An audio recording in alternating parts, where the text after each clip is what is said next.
Lancet Diabetes and Endocrinology Commission proposed a revised obesity definition that included waist circumference, waist to hip ratio, and waist to height ratio.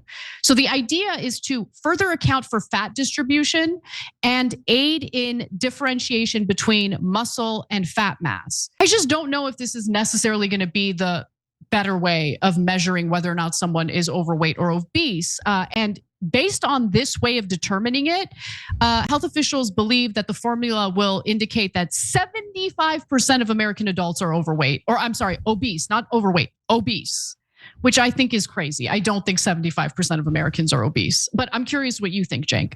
First of all, there isn't any story we can't make political, but it really is political, right? Because I think this is a lot of the pharmaceutical industrial complex. They need you to think that you're in disastrous shape so you buy their product. This is marketing 101, right?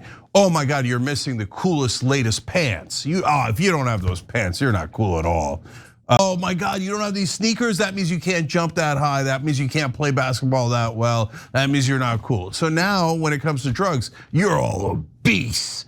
So 3/4 of you are tubby and terrible. You need to take these drugs to make sure that you lose that weight. Otherwise, you should feel terrible about yourself. So look, RFK Jr. was supposed to go and make us healthier. Where's his attack on processed foods? Gone. Big Food didn't want it.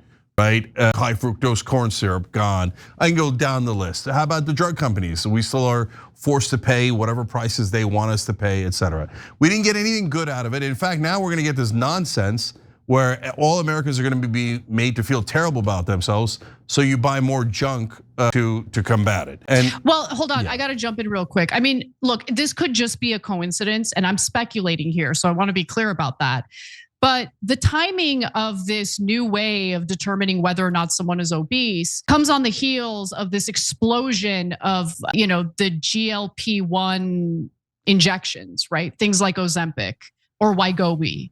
And I do wonder if this is a way of increasing the number of Americans who are considered obese in order to justify prescribing those drugs to them.